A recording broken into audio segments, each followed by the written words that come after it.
Welcome to ई ज्ञान। चलिए आज हम लोग पैरेलल ऑपरेशन ऑफ ट्रांसफार्मर पर एक टॉपिक स्टडी करके देखते हैं, conditions for satisfactory parallel operation. मतलब कि यदि हमको दो या दो से ज़्यादा ट्रांसफार्मर्स का पैरेलल ऑपरेशन करना है तो उनके सेटिस्फैक्टरी ऑपरेशन के लिए कौन कौन सी कंडीशंस होनी चाहिए, क्योंकि हम आर्बिट्री कभी भी कुछ ट्रांसफार्मर्स को लेकर के उनको डायरेक्टली पैरेलल में कनेक्ट नहीं कर सकते हैं। यदि करेंगे तो बहुत सारी प्रॉब्लम्स आती हैं। तो ऐसी कौन कौन सी कंडीशंस हैं जिससे कि हम लोग कितने भी ट्रांसफार्मर्स को पैरेलल में ऑपरेट करें और वो सेटिस्फैक्टरी परफॉर्म करें, उसको अपन लोग स्टडी करके देखते हैं। तो देखिए वन बाय वन अपन देखते हैं। The transformers must have the same voltage ratios, मतलब कि उनका जो वोल्टेज रेशियो होता है V2/V1 या N2/N1 जो टर्न्स रेशियो है वो सेम होना चाहिए। ठीक है। दूसरा है the equivalent leakage impedances in ohms should be inversely proportional to their respective KVA rating. That means जो उनका इंपिडेंस होता है, इक्विवेलेंट इंपिडेंस, वो इनवर्सली प्रोपोर्शनल होना चाहिए उनकी केवीए रेटिंग के। ठीक है। उसी को अपन बोल सकते हैं कि पर unit leakage impedances of all transformers based on their own KV rating must be equal. उसके बाद है the ratio of equivalent leakage reactance to equivalent leakage resistance, that means XC/RE should be same for all transformers. Last है कि the transformer must be connected properly so far as their polarities are concerned, because with wrong polarities large circulating currents will flow and transformers may get damaged। तो ये हम लोगों ने देखा कि main जो कंडीशंस हैं वो चार कंडीशंस हैं। ये देखिए, ये हम लोगों ने टोटल चार कंडीशंस पढ़ा। देखिए अपन उसको वन बाय वन एक बार स्टडी करके देखते हैं कि इनका क्या मतलब है। तो ये चार कंडीशंस को अपन लोग नेसेसरी कंडीशंस और डिजायरेबल कंडीशंस में ब्रेक कर सकते हैं या इसमें कैटेगराइज कर सकते हैं। तो जो नेसेसरी कंडीशंस होती हैं वो अपनी जो फर्स्ट कंडीशन है वो है voltage ratio must be same और पोलैरिटीज मस्ट बी करेक्ट। ये नेसेसरी कंडीशंस हैं, इनको फुलफिल होना बहुत जरूरी है। दो कंडीशंस डिजायरेबल कंडीशंस में आती हैं, वो हैं कि XC और RE का रेशियो जो है वो हर ट्रांसफार्मर का सेम होना चाहिए और जो इक्विवेलेंट लीकेज इंपिडेंस है वो केवीए रेटिंग के इनवर्सली प्रोपोर्शनल होना चाहिए या फिर per unit impedance of each transformers must be same होना चाहिए। ये डिजायरेबल कंडीशंस है। यदि इन कंडीशंस में थोड़ा बहुत डेविएशन भी आता है तो भी कोई बहुत ज्यादा प्रॉब्लम क्रिएट नहीं होती। हम चाहते हैं कि ये जितना ज्यादा से ज्यादा हो सके हम इन कंडीशंस को फुलफिल कर पाए। यदि एकदम स्ट्रिक्टली फुलफिल नहीं भी हो पाता है तो भी हम ट्रांसफार्मर्स को सेटिस्फैक्टरीली पैरेलल में ऑपरेट कर पाते हैं। तो देखिए अपन लोग सबसे पहले नेसेसरी कंडीशंस को स्टडी करके देखते हैं कि the voltage ratio must be same, कि ये कैसे होना चाहिए और क्यों होना चाहिए।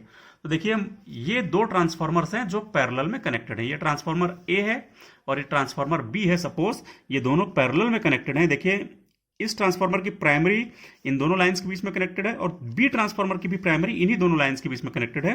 मतलब कि दोनों की प्राइमरीज जो है वो पैरेलल में है। सेकेंडरीज की यदि अपन बात करें तो ये ट्रांसफार्मर A की सेकेंडरी है, ये इन दोनों लाइंस के बीच में कनेक्टेड है, और ये ट्रांसफार्मर B की सेकेंडरी है, ये भी इन्हीं दोनों लाइन के बीच में कनेक्टेड है। That means secondaries are also connected in parallel. तो जब ट्रांसफार्मर्स की प्राइमरीज भी पैरेलल में कनेक्टेड होती हैं और सेकेंडरीज भी पैरेलल में कनेक्टेड होती है तो हम ये कहते हैं कि the transformers are connected in parallel. ये हम ऑलरेडी स्टडी कर चुके हैं अपने पिछले लेक्चर में। चलिए देखिए अपन कि वोल्टेज रेशियो जो मस्ट बी सेम होना चाहिए उसका रीजन क्या है, कि हमने यहां पर लिखा है अपनी कंडीशन है कि the voltage ratio must be same, transformer must have the same voltage ratio. तो सपोज ये दो ट्रांसफार्मर्स हैं जो पैरेलल में कनेक्टेड हैं, इनकी ये सेकेंडरीज जो है वो पैरेलल में कनेक्टेड है। हम ये मान के चलते हैं कि पहले केस में कि दोनों का जो वोल्टेज रेशियो है वो सेम नहीं है। दैट मीन्स जो ट्रांसफार्मर A है उसकी प्राइमरी का वोल्टेज V1 होगा, क्योंकि दोनों देखिए सेम वोल्टेज सोर्स से कनेक्टेड है। तो इसका मतलब है दोनों की प्राइमरी के क्रॉस वोल्टेज तो सेम होगा। तो ट्रांसफार्मर A की प्राइमरी का वोल्टेज V1 होगा और मान लें कि उसके सेकेंडरी का वोल्टेज EA है। ट्रांसफार्मर B जो है उसका भी प्राइमरी वोल्टेज V1 होगा और मान लें कि उसका सेकेंडरी का वोल्टेज EB है। तो B का जो रेशियो होगा वो V1/EB होगा। तो इसका मतलब क्या है कि जब हम दोनों ट्रांसफार्मर के अक्रॉस प्राइमरी में V1 वोल्टेज लगाते हैं तो ट्रांसफार्मर A की सेकेंडरी में ये वोल्टेज इंड्यूस होता है और ट्रांसफार्मर B की सेकेंडरी में EB वोल्टेज इंड्यूस होता है। हम ये देखते हैं कि इससे क्या फर्क पड़ने वाला है यदि EA बराबर EB नहीं है। तो देखिए जब भी EA और EB आपस में बराबर नहीं होते हैं तो इन दोनों के बीच में कुछ वोल्टेज डिफरेंस होता है, जिसके कारण एक सर्कुलेटिंग करंट फ्लो होना स्टार्ट होता है हमारे सर्किट में, जिसको अपन ने इस डॉटेड लाइन से यहां पर शो किया हुआ है। ये आप लोगों को क्लियरली दिख रही होगी डॉटेड लाइन, ये ऐसे इस तरह से इस पाथ में करंट जो है वो फ्लो होता है। ठीक है, उसके बाद ये ऐसे करके ऐसे फ्लो होता है। यदि यहां पर लोड कनेक्टेड नहीं है, मान लीजिए कि ये कनेक्टेड नहीं है, तो इसका मतलब है कि the secondaries are open, secondary open circuited है। तो इसका मतलब है जब ओपन सर्किट होता है या नो लोड कनेक्टेड रहता है तो ट्रांसफार्मर की सेकेंडरीज में कोई करंट फ्लो नहीं होना चाहिए। लेकिन चूंकि ट्रांसफार्मर्स की सेकेंडरीज को यहां से एक ऐसा क्लोज पाथ मिलता है, तो इसके कारण लोड के कनेक्ट नहीं होने के बावजूद भी सेकेंडरीज में कुछ ना कुछ करंट फ्लो होता है, जिसको अपन बोलते हैं सर्कुलेटिंग करंट, क्योंकि ये इस क्लोज पाथ में सर्कुलेट करता रहता है। अपन निकाल करके देखते हैं, चलिए, कि वो सर्कुलेटिंग करंट कितना है। तो कुछ नहीं करना है, अपने को केवीएल अप्लाई कर देना है यहां पर। सपोज हम ये मानते हैं कि करंट जो है वो ऐसे फ्लो हो रहा है, ऐसे आ रहा है, ऐसे, ठीक है। उसके बाद ये ऐसे जाएगा, हम ये करंट के डायरेक्शन को ऐसा अज्यूम कर लेते हैं, चलिए, ठीक है। और इसी डायरेक्शन में अपन लोग केवीएल अप्लाई करते हैं। तो जब हम यहां से ऐसे आएंगे, देखिए ऐसे आएंगे, ऐसे आएंगे, ऐसे आएंगे, और यहां पहुंचेंगे तो हमको मिलेगा प्लस ईबी, ठीक है। तो हमने लिख दिया प्लस ईबी, ऐसे अपन गए। उसके बाद हम यहां से ऐसे आए, सपोज ये जो करंट है इसकी अपन वैल्यू मान लेते हैं आईसी, सर्कुलेटिंग करंट, क्योंकि ये क्लोज लूप में सर्कुलेट हो रहा है। यहां पर एक इंपीडेंस मिलेगा तो यहां पर कुछ वोल्टेज ड्रॉप होगा, तो अपन उसको बोलेंगे आईसी जेड ईबी, जहां पर जेड ईबी क्या है, ये ट्रांसफॉर्मर बी का इंटरनल इक्विवेलेंट इंपीडेंस है। जो लीकेज इंपीडेंस होता है ट्रांसफॉर्मर्स का, ये जेड ईबी से हमने उसको रिप्रेजेंट किया है। जेड ईबी मतलब क्या है, मैं यहां पर लिख के दिखा देता हूं। जेड ईबी जो हो जाएगा वो R EB plus J X E B, ठीक है। मतलब equivalent resistance refer to secondary और equivalent leakage reactance refer to secondary का जो सम होगा वो equivalent leakage impedance refer to secondary, ठीक है। अब हम यहां से ऐसे घूम करके यहां जैसे हम यहां पहुंचेंगे तो हमको जेडीए मिलेगा, वो ट्रांसफॉर्मर ए का इक्विवेलेंट लीकेज इंपीडेंस है रिफर टू सेकेंडरी। तो यहां पर जो वोल्टेज होगा वो जेड ई ए हो जाएगा। उसके बाद हम यहां पहुंचे तो हमको मिलेगा माइनस ई ए, तो ये हो गया माइनस ई ए, और वापस हम यहीं पर पहुंच गए और हमने यहीं से स्टार्ट किया था, तो हमारा लूप कंप्लीट हो जाएगा, तो हम इज इक्वल टू 0 कर देंगे। इसको यदि अपन थोड़ा सा और सॉल्व करने की कोशिश करें तो ये आईसी है, यहां पर हो जाएगा ये जेड ई ए प्लस ये वाला हो जाएगा Z E B is equal to ये ई ए उधर चला जाएगा, तो ई ए बी यहां चला जाएगा, तो ये हो जाएगा माइनस ई बी। तो हम आईसी की वैल्यू को निकाल लेते हैं, तो ये आ जाएगा E A minus E B upon Z E A plus Z E B. ये हो जाएगा एक सर्कुलेटिंग करंट। सर्कुलेटिंग करंट तब भी फ्लो होगा जब सेकेंडरी में कोई लोड कनेक्टेड नहीं होगा। कोई लोड कनेक्टेड नहीं है मतलब सेकेंडरीज ओपन सर्किटेड हैं, तब भी सेकेंडरीज में जो करंट फ्लो होता है, क्योंकि ये एक क्लोज पाथ बनाती हैं आपस में, तो उसके कारण एक सर्कुलेटिंग करंट हमेशा फ्लो होता रहता है, और वो कहलाता है आईसी, और उसकी वैल्यू अपन इस फॉर्मूले से निकाल सकते हैं, ठीक है। दोनों के सेकेंडरी के वोल्टेजेस में जितना ज्यादा डिफरेंस होगा आईसी की वैल्यू उतनी ज्यादा होगी। दोनों के सेकेंडरीज के वोल्टेज में जितना कम डिफरेंस होगा उनके बीच में उतना कम करंट फ्लो होगा, ठीक है। मान लीजिए कि वोल्टेज रेशियो इन दोनों ट्रांसफार्मर का सेम है। यदि वोल्टेज रेशियो सेम है, इसका मतलब क्या है कि यदि दोनों की प्राइमरी में अपन ने V1 वोल्टेज लगाया है तो दोनों की सेकेंडरी में सेम वोल्टेज जनरेट होगा, मतलब कि E बराबर EB हो जाएगा, ठीक है। हम इसको मान लेते हैं E। यदि ये दोनों वोल्टेज बराबर होंगे तो सर्कुलेटिंग करंट कितना होगा, सर्कुलेटिंग करंट हो जाएगा 0। मतलब क्या होगा कि यदि दोनों का वोल्टेज रेशियो सेम है, मतलब EA बराबर EB है, तो इसके बीच में जो सर्कुलेटिंग करंट फ्लो हो रहा था वो सर्कुलेटिंग करंट की वैल्यू 0 हो जाएगी। सर्कुलेटिंग करंट की वैल्यू 0 होनी चाहिए जब तक कि कोई लोड कनेक्टेड नहीं है, तो उनकी सेकेंडरी से कोई करंट फ्लो नहीं होना चाहिए।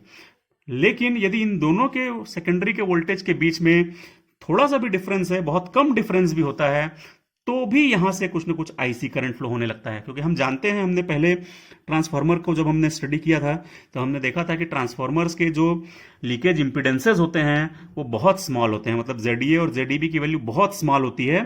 तो जबकि इन दोनों के बीच में वोल्टेज का डिफरेंस बहुत कम हो तब भी आईसी की वैल्यू बहुत कंसिडरेबल होती है, क्योंकि इनकी वैल्यूज बहुत स्मॉल है। यदि ये बहुत स्मॉल है तो ये बहुत कम डिफरेंस में भी सफिशिएंट करंट फ्लो कराते हैं, और यदि सफिशिएंट करंट इनमें से फ्लो होगा तो इन दोनों ट्रांसफार्मर की वाइंडिंग्स में से कॉपर लॉसेस भी होने लगेंगे, क्योंकि कॉपर लॉस जो होता है वो करंट पे डिपेंड करता है। यदि करंट की वैल्यू है तो कॉपर लॉसेस भी होंगे, और चूंकि ये करंट जो है आईसी वन डिजायरेबल करंट है, क्योंकि हमने लोड कनेक्ट नहीं किया है फिर भी ये करंट फ्लो हो रहे हैं। यदि यहाँ करंट फ्लो हो रहे हैं तो वो अपने इफेक्टिव करंट प्राइमरीज में भी करंट फ्लो कराएंगे, तो मतलब प्राइमरी में भी कॉपर लॉस होगा और सेकेंडरी में भी कॉपर लॉस होगा due to this circulating currents, और वो अनडिजायरेबल होंगे। तो कॉपर लॉसेस ऑकर होते हैं इस सर्कुलेटिंग करंट के कारण। ठीक है, तो यदि ट्रांसफार्मर की सेकेंडरीज में वोल्टेज में डिफरेंस होगा, वोल्टेज में डिफरेंस क्यों होगा? क्योंकि इनका वोल्टेज रेशियो सेम नहीं होगा। यदि वोल्टेज रेशियो सेम नहीं है तो EA बराबर EB नहीं होगा, और EA बराबर EB नहीं होगा तो कुछ ना कुछ सर्कुलेटिंग करंट फ्लो होता है। तो ये हो गया हमारा फर्स्ट पॉइंट कि the transformer must have same voltage ratios. Same voltage ratio होगा तो EA बराबर EB होगा और सर्कुलेटिंग करंट जो है वो जीरो हो जाएगा। सर्कुलेटिंग करंट जीरो होगा तो कोई भी कॉपर लॉस नहीं होगा। ठीक है, तो सेकंड जो नेसेसरी कंडीशन है वो है पोलैरिटीज मस्ट बी करेक्ट।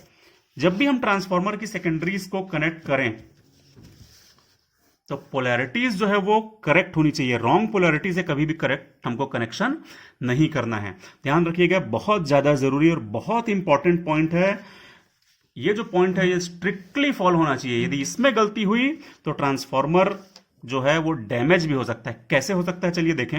अभी अभी हमने यहां पर फ्लो होने वाले सर्कुलेटिंग करंट का ये फॉर्मूला निकाला है, जबकि हमने ये अज्यूम किया था कि पहले जो पोलैरिटीज हैं वो करेक्ट पोलैरिटी है। करेक्ट पोलैरिटी कैसे? ये माइनस साइन इस लाइन से जुड़ा है तो यहां का माइनस भी इसी लाइन से जुड़ा होना चाहिए। नीचे वाली लाइन से हमने जोड़ा है प्लस साइन को, तो सेकंड ट्रांसफार्मर भी नीचे वाली लाइन से प्लस साइन जुड़ा होना चाहिए, तो पोलैरिटीज करेक्ट होती हैं। मान लीजिए कि कोई एक पोलैरिटी रॉन्ग हो जाए। मान लीजिए इसकी पोलैरिटी जो है रॉन्ग है। रॉन्ग पोलैरिटी मतलब ये ऐसे कनेक्टेड है, मतलब यहां माइनस है और यहां प्लस है। यदि ये माइनस होगा और यदि ये प्लस होगा तो हम ये मान सकते हैं कि वो माइनस EB वोल्टेज हो जाएगा। मान सकते हैं, क्योंकि ये पोलैरिटी यदि यहां प्लस और यहां माइनस है तो हमने उसको EB माना है। यदि यहां माइनस और यहां प्लस आएगा तो वो कितना वोल्टेज हो जाएगा? Minus EB। तो सर्कुलेटिंग करंट कितना होगा? तब सर्कुलेटिंग करंट हो जाएगा EA माइनस, और EB को हमने मान लिया है माइनस EB क्योंकि उसकी पोलैरिटी रॉन्ग है, तो ये हो जाएगा ZDA प्लस ZDB। तो सर्कुलेटिंग करंट कितना हुआ? हम मान रहे हैं कि EA बराबर EB बराबर E। हम वोल्टेज रेशियो को भी सेम मान ले रहे हैं। चलिए, EA बराबर EB is equal to E है, तो ये कितना हो जाएगा? ये हो जाएगा E, और ये माइनस माइनस हो जाएगा प्लस, फिर E divided by ZDA plus ZDB। That means circulating current is equal to 2E divided by ZDA plus ZDB। हमने पहले ही ये डिस्कस किया है कि ZDA और ZDB जो होती है वो बहुत स्मॉल वैल्यू होती हैं। बहुत स्मॉल वैल्यू होती है और बहुत स्मॉल वैल्यू से अपन डिवाइड करेंगे यदि किसी वोल्टेज, वो भी वोल्टेज के डबल को, तो सर्कुलेटिंग करंट कितना ज्यादा होगा। ठीक है, पहले केस में देखिए सर्कुलेटिंग करंट कितना था? वोल्टेज के डिफरेंस के बराबर, मतलब दो वोल्टेज जो लगभग आपस में बराबर हैं उनके डिफरेंस डिवाइडेड बाय इंपिडेंस। यहां पर कितना है? वोल्टेजेस के समेशन डिवाइडेड बाय इंपिडेंस। तो ये जो चूंकि वोल्टेज ऐड हो जा रहे हैं, डबल हो जा रहा है, अप्रॉक्सीमेट एक ट्रांसफार्मर के इंड्यूस्ड वोल्टेज से डबल वोल्टेज अप्लाई हो रहा है इस सर्कुलेटिंग पाथ में। ये जो सर्कुलेटिंग पाथ बना है इसमें जो टोटल वोल्टेज हो जाएगा वो किसी एक ट्रांसफार्मर की सेकेंडरी में इंड्यूस्ड वोल्टेज से डबल हो जाएगा, तो बहुत लार्ज करंट फ्लो होंगे क्योंकि इसकी वैल्यू बहुत स्मॉल है। ठीक है, आप इसके कंपैरिजन में इसको एक बार कंपेयर करके देख सकते हैं। तो सर्कुलेटिंग करंट की वैल्यू वेरी लार्ज होगी, और इतने लार्ज सर्कुलेटिंग करंट जब ट्रांसफार्मर की वाइंडिंग्स में से फ्लो होंगे और ट्रांसफार्मर एक्शन के कारण वो लार्ज करंट जो है वो प्राइमरी में भी रेफर होंगे, तो प्राइमरी में भी बहुत लार्ज करंट फ्लो होगा, और इसके कारण इतने लार्ज करंट से इतनी ज्यादा हीट डेवलप होगी कि ट्रांसफार्मर की वाइंडिंग्स जो है वो डैमेज हो सकती हैं।